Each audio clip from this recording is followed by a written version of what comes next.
Good morning. How are you? Good, Baruch Hashem. How are you? Baruch Hashem, very good. Okay. Yossi, silent as usual.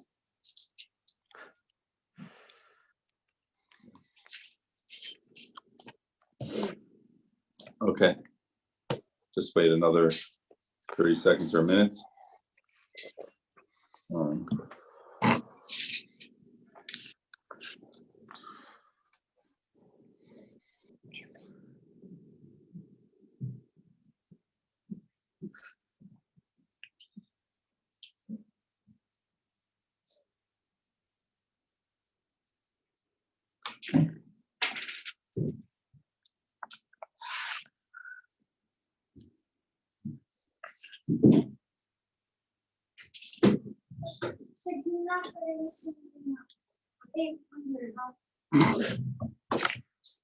Okay, last time we got up to It's not itchy.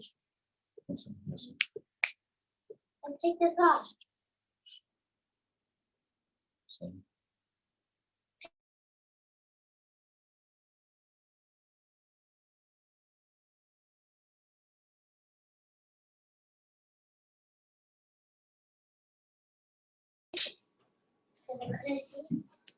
Okay. Let's get started. We are up to Mem Baba Ben Aleph.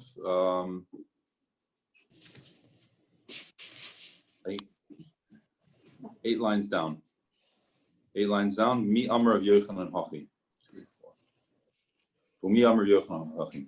So till now, the Gemara was understanding of Yochanan goes like Rabbi Yehuda. The Rabbi Yehuda is the opinion that holds of muksa. A muksa that we talk about holding of means a muksa which is something which is right, something which is useful on Shabbos, but you just didn't prepare it. It was designated for something else. It wasn't particularly prepared. The question is, Rabbi Yehuda says, we hold a muksa in such a case? And Rav Shimon says, we don't. And you'll see from all of the Gemara, Rav Shimon seems to have more das than Rabbi Yehuda. A person seems to be more broad in what they will think about that they want to use in Shabbos more than Rabbi Yehuda. And Rabbi Yehuda, if it's not specifically prepared, and it's considered, and it's not, even though it's useful, but it's not specifically prepared and it's designated for something else, for a some other activity, Isser have activity or something else, that would still be muksa. So the question is, does Rabbi Yochanan really hold a muksa? Rabbi Yochanan, halach is stam mishnah. You know, Rabbi Yochanan all over the place holds halach is like a stam mishnah. This is a famous idea. That any anonymous mishnah, which doesn't have an author, it's a stam mishnah. Rabbi Yochanan felt that was so authoritative, the fact that Rabbi Yehuda Nasi put it down in such a way without a name, that he held like it. And the problem is that Rabbi Yochanan holds halach is always like a stam mishnah, a standard, a mishnah which doesn't have a name. Snan, we learned in the mishnah, Muchni Shalal, we quoted this mishnah in Kalim. Muchni Shalal, this is the wheel of a carriage, which has a base kibble, which has an area to contain things in it. Bizman Shinishratu Senochibala, we said when it's loose fitting, it's not connected. It could be detachable. Ein Chibala, it's not connected to it. Regarding to laws of Tumatar, we discussed it the other day. Ben in the Desima, it's not measured with it in laws of Tumatar. Regarding the specific measurements you need to be Tameh. Likewise, it doesn't go along with it to be considered that kli to save from oil mace. Ain garnos of Shabbos, and this is the main thing we need over here: is you cannot drag the whole carriage on Shabbos bisman sheyesh alamos when there is money contained within that wheel.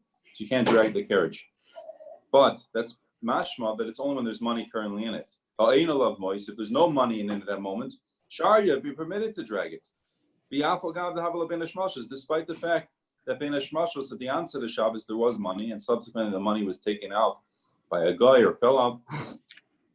The indication from this Mishnah is that it would be permitted, because the Mishnah is saying it's only prohibited if there is currently money in it, indicating if there is no money in it right now, even if there was money at one point, i.e. it could be Ben Hashmashos, that would be permitted. Now that does not fit with the opinion of Rabbi Yehuda. Only Rabbi Shimon, because Rabbi Yehuda has this concept called migu diskatzai, that when something ben hashmashos, whatever you were ben hashmashos, you were muktzah ben hashmashos, you remain that way the rest of the Shabbos. That's the opinion of Rabbi Yehuda. That's the whole idea of muktzah machmas isser. Anything that ben hashmashos was set aside and not useful even though now maybe it's useful. Rabbi Yehuda's opinion is that that's muksa. Only Rav Shimon permits that. So how could Rav Yochanan be of the opinion of the whole Rabbi Yehuda and hold like this mission at the same time, which seems to say that if there was money on it, Benesh Mashos, that would not render it muksa. So Amar Rav Zera answers, Teivish Asenu, the way you have to read the Mishnah is Tehei Mishnah Seinu, Amar Rav Zera, Tehei Mishnah Seinu, Shaloi Hayalav Mos Kol Benesh Mashos. In the middle of Mem Vav Amid Aleph, Amar Rav Zera, towards the middle of the page. Tehei Mishnah Seinu, answer our Mishnah is there wasn't money in the Kol Benesh Mashos. Shaloi Shibur Dor Shal Ref, in order not to break and knock out the words of Rav Yochanan. In other words, you're reading the Mishnah wrong. Second, Yosef. You're reading the Mishnah wrong. The Mishnah you read is if there's money on it, it's prohibited. If there is no money on it, it's permitted. Even if there was money on it at the Bein HaShmashos period, and subsequently there's no money on it, that's the way you read the Mishnah. You had a question. You have to read the Mishnah differently. Read the Mishnah that if there is money on it, Bein HaShmashos, then it's prohibited. But if there's no money on Bein HaShmashos, then it's permitted. That's how you have to read the Mishnah. It's not talking about money currently on it. It's talking about whether there was money on it Bein HaShmashos or not. So then it would fit with the opinion of Yehuda. So that's how you read it. Amar Rav Zera, Tehei Mishnah Seinu.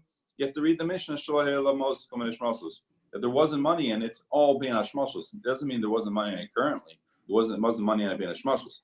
In order not to break the words of Yochanan, and therefore we could still fit with the Rav Yochanan goes to the opinion of Rabbi Yehuda.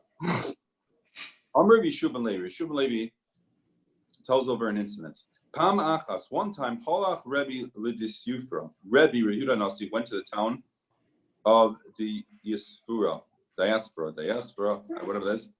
V'hoira, and he paskin the menorah Kirishim Bener. He paskined, it's a little bit of a cryptic statement.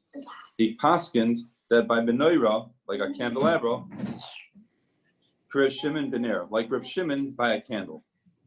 So what does that mean exactly? There's two ways to understand this. What is he saying? Did he paskin by a candelabra like Rav Shimon Bener Lahatera, just like Rav Shimon paskin to Ner Lahatera? In other words, regarding the previous discussion before. Just one more.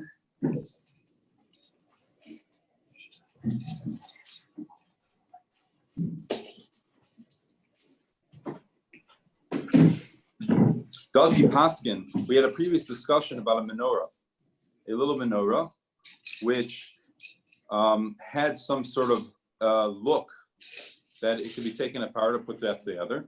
It had coils on it, and the question was, are we allowed to use that on Shabbos or move that on Shabbos or not? Perhaps we're worried about it. You may confuse it with a menorah which could be put together and could be, detachable or attachable, and you may come to use such a menorah and put it back together. Are we worried about that or not? So the question is, and Rav Shimon permitted in that case, that type of menorah, not worried that you might confuse it with a candelabra which has attachable and detachable pieces. So is that the way we're paskening? Is he paskening like a menorah by Rav Shimon? That menorah he's permitting bener, just like Rav Shimon permits a ner, just like Rav Shimon permits an old ner yashan, that Rav Shimon permits muksa machmasmiyas lehatera. So we're making a comparison that just like Rav Shimon permits using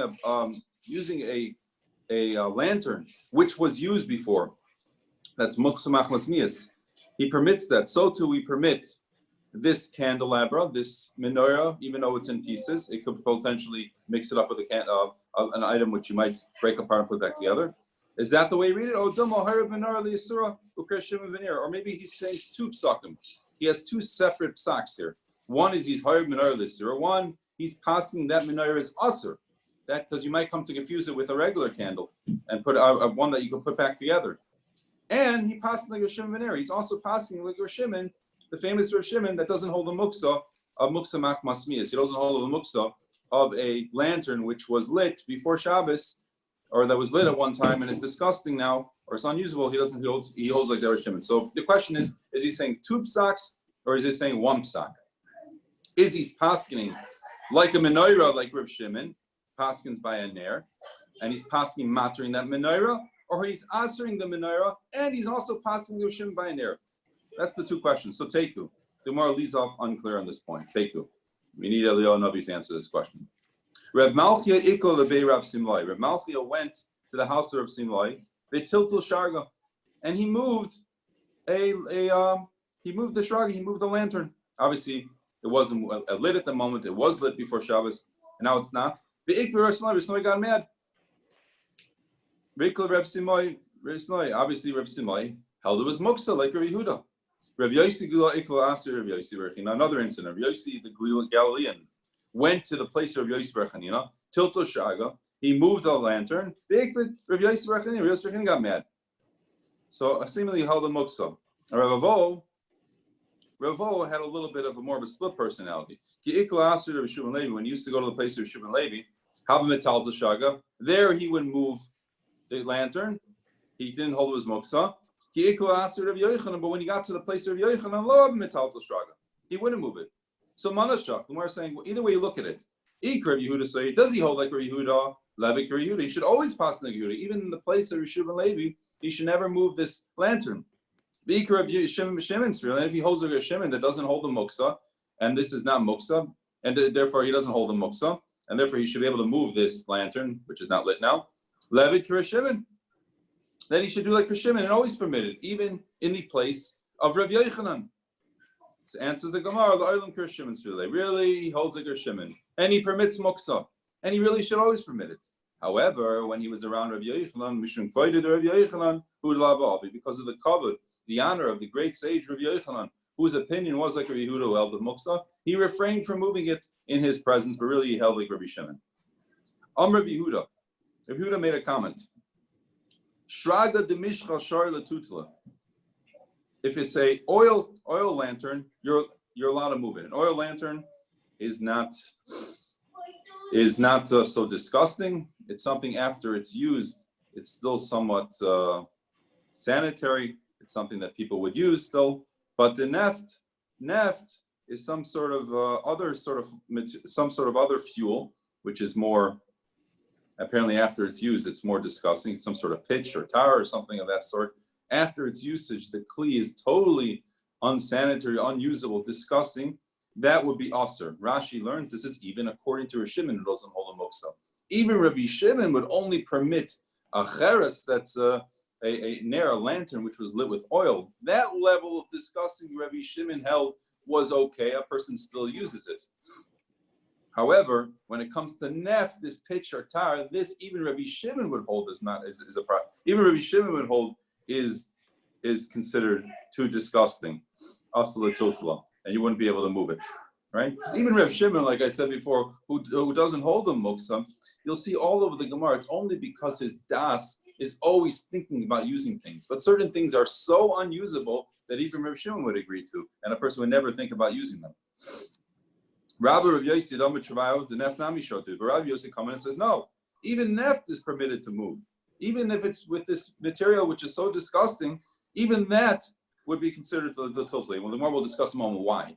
Who would use such a thing? Imagine this disgusting kli that was lit with this pitch and tar. What is it useful for? So Rav Abis, the Gemara relates an incident, and we'll see in a moment why Rav Abiyos' opinion. Rav Abiyah equal to Rava. Rav Abiyah went to the house of Rava. Hava Me'isin Becker, and his shoes were dirty betina. Apparently, he was walking in the mud, and his shoes were filled with mud. Esvi Apuria Kame de Rava, and he apparently put them down on Esvi Apuria Kame. He put them down on the bench or the bed in front of Rava. So Ikbid Rava got upset at him for dirtying up his house, and for dirtying up that bed. And I don't know why Rava did that. I don't know why Rav Abiyah did that, and I don't know what really was going on there. But at a simple level, they were mad about the dirt. So Rava got mad, and and he wanted to pain him. He wanted to yell at him. So the way he yelled at him is, normally we yell at people by saying, "What are you doing? You're dirtying up my house. Get out of here. Take off your shoes. Wipe it up." But the way he bothered him, the way he gave him a review for, or got him back for doing such a thing, is he decided to ask him hard halachic shilos. So Amalei, my time so Yasim, my time Rabbi Rav Yosef Namatravayo Shragid Neft and Amishotudu. What's the reason for Rabbi Yosef's opinion that said a Shragid Neft, a candle of Neft, this lantern which was fueled and was lit with this disgusting material, you're allowed to use it on Shabbos afterwards, even though it's not roy at all. And even right, if it's not roy at all, why are you allowed to use it? So Amalei, so Rav Avia answered back, because it is useful for something. What's it useful for? Even though you may never put something inside of it, that's too disgusting, too loathsome to most people. However, you could use the item to cover something. Maybe it'll be good to cover your bottle cork. It'll be used to cover something. If you cover something up in the house, it could be used as a cap, as a lid. That's what he answered him. So there's always some usage for it. And that's why Rav Shimon would permit it in such a case. Ask the Gemara, Ela miato. If that's the case, now we know racks are muksa. You can never be back to muksa. But according to this logic, racks should never be muksa because racks are always useful. A person should always have das on racks because racks I could always use as a bottle cork or to cover something. So why are racks muksa? They're useful. Your logic is flawed. Amalei, Rav answered back, no, you made a mistake. These have a taras kli. These have a vessel on them, a shame vessel. They are a utensil. They have a shame utensil. They have a name of being a utensil. Hani leka taras kli. But racks are not a utensil. And he's going to bring a proof to that point. In other words, the prerequisite to be considered roy to use just because you could cover something, you have to have a prerequisite. You have to be a utensil. If you're a utensil which is rendered useless because it's disgusting, as long as you are useful for something, then you are permitted. But if you're not even a start of being a utensil, right? You're not a household item at all. You're some rack outside. Just because you're useful is not enough for Rav Shimon to permit such a thing. Milo Tanya, and I'll bring you a proof to such a concept of Tairas Kli, that there's a prerequisite of being Kli, that it says Shirayim and Nizam and Batabas. We'll discuss this much more later in the coming up prakim, these ideas of things that you're allowed to carry outside the Shabbos. Apparently certain pieces of jewelry, like rings and nose rings and different types of wrist rings, these type of items, you're not allowed to go outside with them and carry them just around them. The Rabbanan Asadis were afraid that a person might come to take them off and show them off to and carry. And even in a chatzar, and even in your own courtyard, you can't use them up to that. But you're allowed to move them. You're allowed, even though you can't wear them, the rabbis prohibited wearing them because they're worried about carrying. You are allowed to move them. The Amar Ula, and Ula explained why allowed to move them. That's because they have a prerequisite of being a teres kli. You have to always, in order to move something, you have to have a prerequisite of a teres kli. Even if they're useful for something else, we could only use them if the prerequisite is they start off being a kli. Therefore, racks, which are not a kli, doesn't work. And again, the idea, I believe, is that Rav Shimon permits you muksa because it's something where you have dasan ultimately. Deep down in the recesses of your mind, you have dasan, and probably only a kli you would have dasan, even if it's useful. Rabbi Yehuda is much more machmer. A person does not think about everything just because it's useful. If it's off limits and it's something doesn't for something else, Rabbi Yehuda feels that a person doesn't have das in it. He won't use it. So Hachanami Ikataras Kliyala. Amr Reb Nachman Yitzchak. Brich Rachmana, Reb Nachman Yitzchak gave a bracha. He said, blessed is Hashem, the Loik Sife Rava L'Rav. The Rava was not successful at embarrassing Rav Avia. Because Rava tried to get Rav Avia for dirtying up his bed and asking these hard questions, and Rav Avia was able to successfully answer the questions. And Rav Yossi gave a blessing, Rav Yitzchak gave a blessing, that Rav Nachman Yitzchak gave a blessing to Hashem that he was successful. Okay. All right, so we are up to, so the Gemara says now, ask the Gemara. Rami le'abaye, 6 lines down from the top.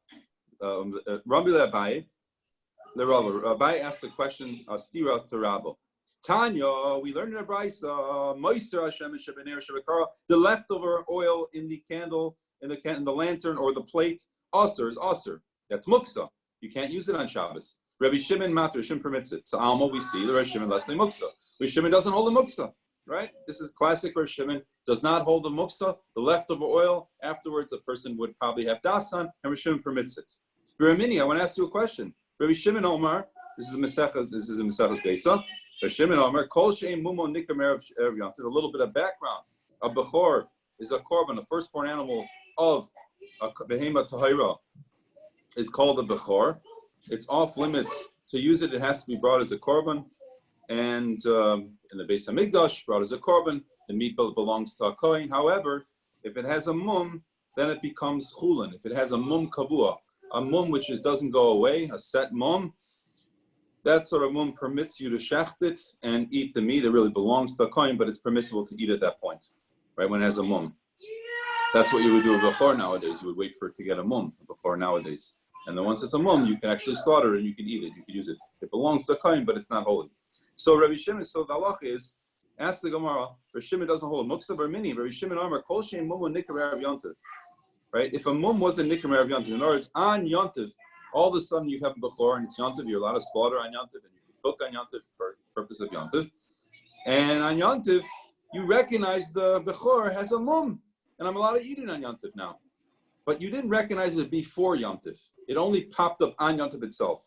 So Rabbi Shimon says, ein zemin muchan. It's not muchan. You're right. It may have a mum you can slaughter, but it's muksa. It was off limits before Shabbos, before yontiv going in. To you as a bechor, not useful. Ein zemin muchan. But so what do we see over here? Rabbi Shimon holds a muksa. I thought Rabbi Shimon doesn't hold a muksa, and here you see he holds a muksa. So answer the Gemara hachi ashra. So now, no, there's a big difference. Hasam Adam Yoshiv Mitzapa. Over there, again, Rav Shimon's muksa is not just he doesn't hold muksa. It seems like a person has das for muksa. A person has das to use something. A person is Yoshiv Mitzapa. When it comes to candle, a person's sitting there and he's waiting. When will the nair extinguish? When he lights a lantern and he has a lot of oil in it, a person thinks about that oil. He thinks that maybe it's going to extinguish and I'll be able to use that oil. A person thinks about it. You know, it's potential there's going to be left of oil and I'll be able to sprinkle it on my salad. And he thinks about it. But over here, Adam Yoshim Etzapa, Masa Yipo B'mum. Do you think a person sits there when you have a bechor sitting in your corral? In his mind, it's off limits. That goes to the Beis Hamikdash. It belongs to a kohen. I got to sacrifice. The person's not thinking, oh, I can't wait till a mum falls on the animal on Yontiv. I'm going to slaughter, and therefore a person would have his das on it, have his mind in it. He certainly doesn't, because there's so many factors that there's to take into account before you permit that animal. Because Amar mi yemer denafo b'mumam. Number one, who says we'll get a mum?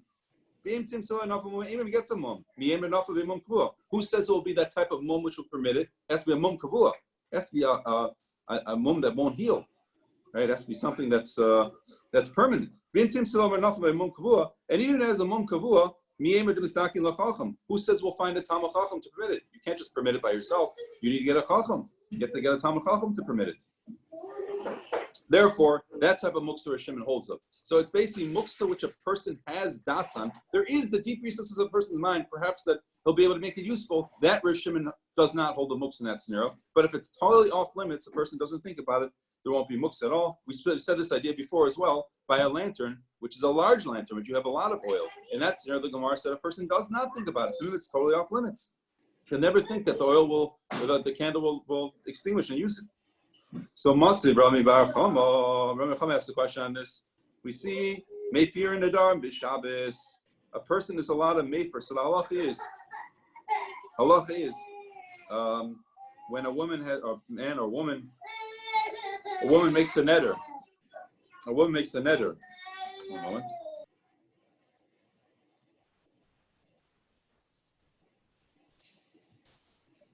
Halacha is when a woman makes a neder a husband within 24-hour period is allowed to annul the neder, make for the neder. Say it's null and void. Say mufarlach.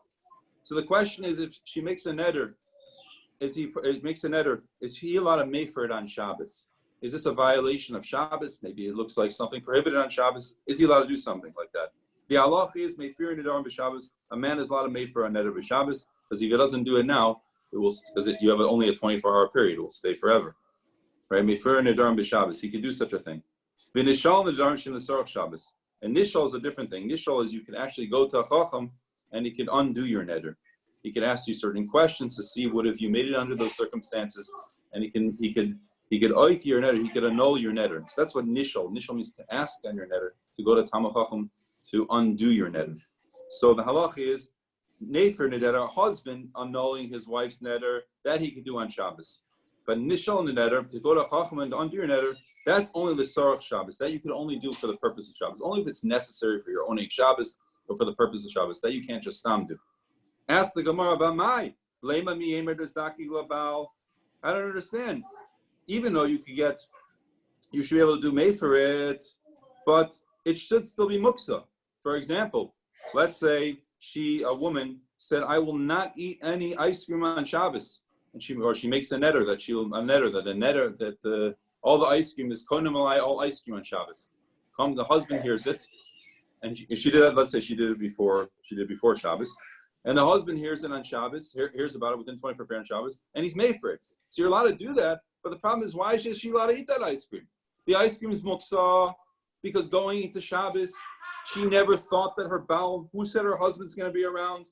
Mi'emer zaki labal, who said her husband is going to be around to make for the netter? In other words, the previous Gemara, you just told me Rishon agrees to muksa in an event where a person doesn't foresee that there'll be someone to matter it. Like when it comes to the mum, when it comes to the bechor, who said there's going to be a Talmid Chacham around? So ask the Gemara, same thing over here. It should be muksa as well. Same thing over here. It should be muksa as well when it comes to the neder that a person makes, a woman makes, because she thinks in her mind, who said the husband will be around to be made for it? So it should be muksa.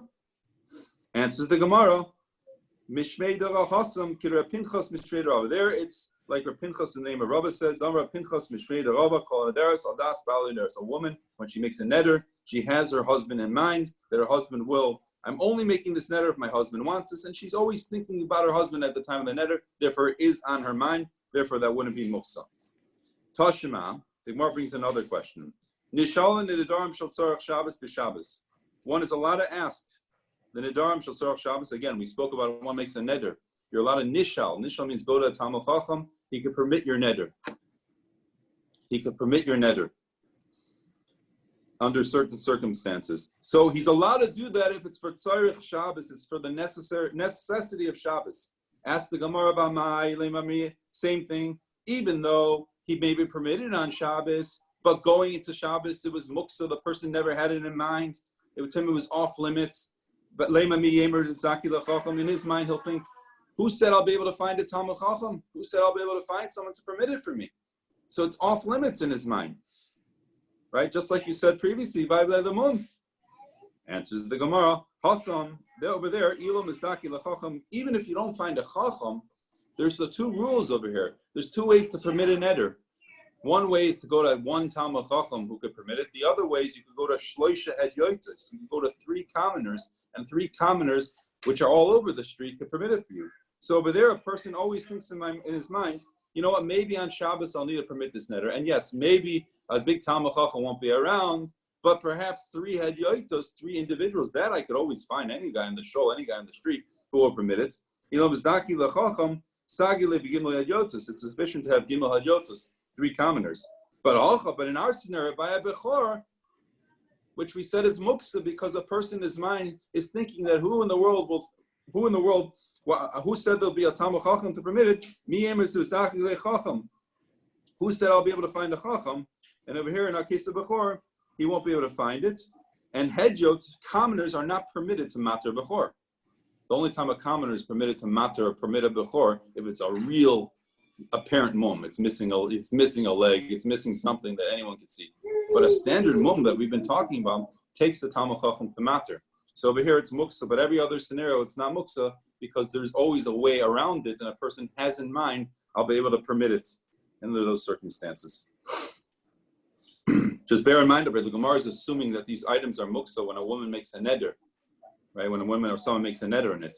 It really shouldn't be muksa because even though it might be off limits for a woman, for that person, but since the item is on limits for other people, that's enough to take away the stand of muksa. The reason I'm speaking this out is because that's relevant on Pesach. For example, kitnios on Pesach for Ashkenazic people is in muksa. There's a bag of rice muksa. Even though it's not chametz, is a muksa. The answer is it's not muksa because it's useful for a Sephardi person. So over here, that should be the same thing. It shouldn't be muksa. Taisus deals with this question. One of the answers, all the Rishon deal with this question, is that we're talking about it's a woman's own item. It's her own item. She didn't just make any ice cream off limits. She made her own ice cream or her own item off limits, and this would ask her to everyone else as well. There are other answers as well, but that's one answer. So ask the Gemara further. Rami le Abai le Rav Yosef. Abai asked the stira to Rav Yosef. Mi Amar Rav Shimon. So the Gemara said before that Rav Shimon only agrees to muksa when the candle is lit, right? When the candle is currently lit, you cannot hold that candle that is currently lit. But if it extinguishes, it's permitted. So ask the Gemara, Mi Amar Rav Shimon kavsa mut v'talsala. Does Rav Shimon really say if it extinguishes, you are permitted to move it? Kavsa in lo kavsa lo, but only if it extinguishes. But if it doesn't extinguish, not. My timer. What's the reason? Dilma b'hadi yinaka la kavsa. You're worried if you're holding it, even though it doesn't hold a muksa. We're worried if you're holding it, you may come to extinguish it. But ask the Gemara, what's the problem? You forgot Rav Shimon's other opinion. Hashamin leila Rav Shimon. We know Rav Shimon's opinion is something you don't intend for as mutter. You're allowed to do an action on Shabbos, which a byproduct of that action will be malacha if you don't intend for it, providing obviously it's not a psik reisha. It's not definitely going to happen, right? The Tanya, as we learned in the Brisa, Rabbi Shimon Omer, a person's allowed to drag benches on the floor, on the outside dirt on Shabbos to get to another place because he doesn't intend to do malacha. He plans to just drag the benches to get at point A to point B. Provided he doesn't intend to make a ditch. So the problem is, as a byproduct, even though he tends to permit action, he's making a ditch, which is a malacha on Shabbos. It's charesh, it's falling on Shabbos. The answer is he's allowed to do that because he doesn't intend for it. Again, it's not a psik reish, it's not definite. So also over here, why does Rav Shimon ask you to carry a lantern, a candle, the lantern with the candle lit on it because you may come to extinguish it? Rav Shimon permits that. He permits you to do an action, even if you may come to extinguish something or may do malacha. So answers the Gemara. There's a difference. Kol heicha, this is how Rav Shimon works. Kol heicha dechi mechavi ika isura daraisa. If any time you intend for something, if you intended for the malacha, there will be a daraisa, there will be an isur daraisa, there are Torah prohibition. So kilo mechavin gazer Rav Shimon. When you don't intend for it, Rav Shimon permits it. Right? Shimon then prohibited rabbinically. But if when you intend for something, there's only rabbinical permission, then we don't intend for Shimon permits it l'chachila. In other words, the Gemara is answering, the only time Shimon permits something is even if you did it with intention, it would only be an Isser Darabanan. Then when you don't intend for it, he permits it. But if when you did it, it would be an Isser Daraisa with intention, then an unintentional, he would prohibit. And being that in our case over here, if you did it with intention, kibui, extinguishing the Isser Daraisa, therefore an unintentional, it would be permitted. The bench case over there, even if you did it intentionally, that would only be Darabanan because it's Kalach or Yad. It's deviating. It's doing it through a bench. It's not doing it in the regular fashion, using some sort of digging utensil. And even though you're probably thinking that it's a malacha shenisich legufa kibui, and even that be derabanan, but there is a tzad deraisa. There's a way to do it in deraisa.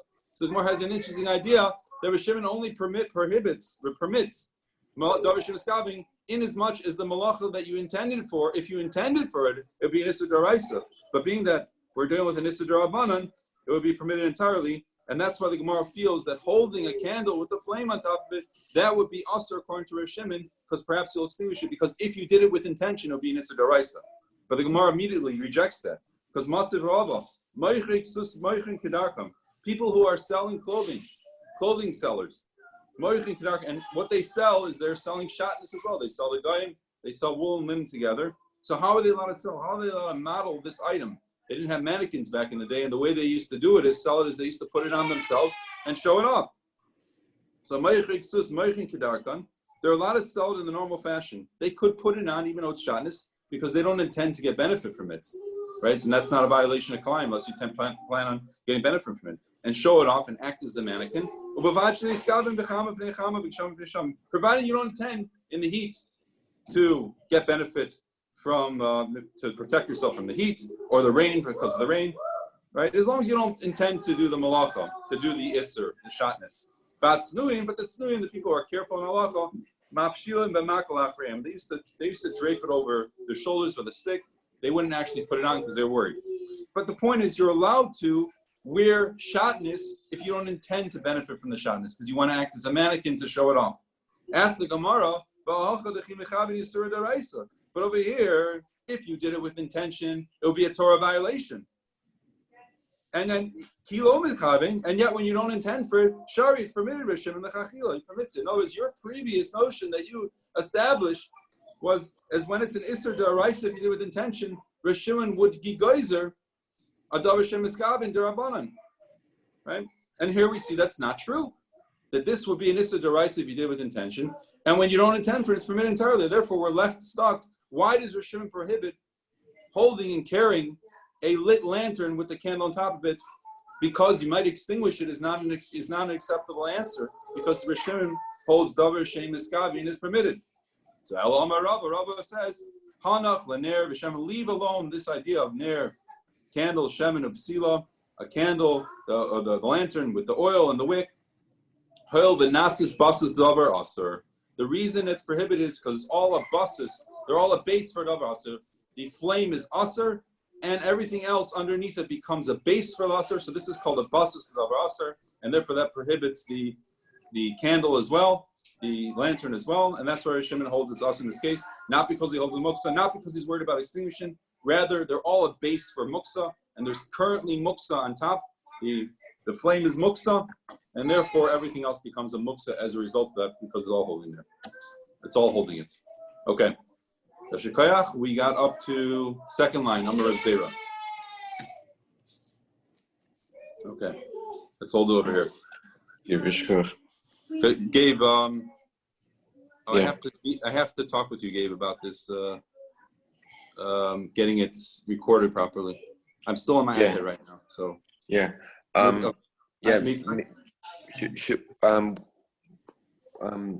Would this afternoon work?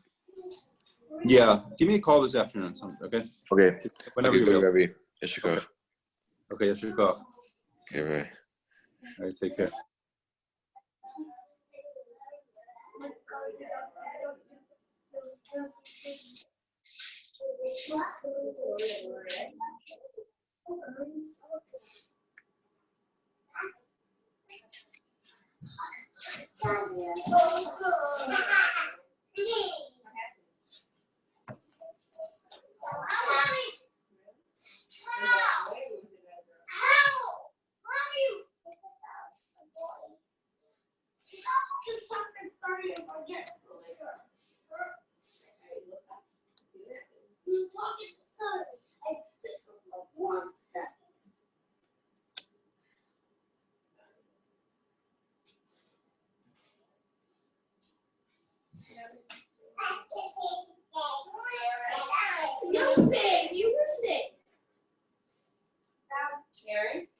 Yeah, one moment.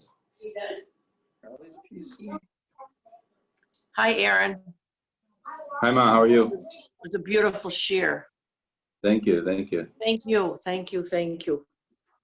It's nice to join. Yeah. Hi. I did join. Yeah. I think maybe I could just end this meeting here once it's recording. So. I will. We'll mute. Oh. Oh yeah. Where do you press it?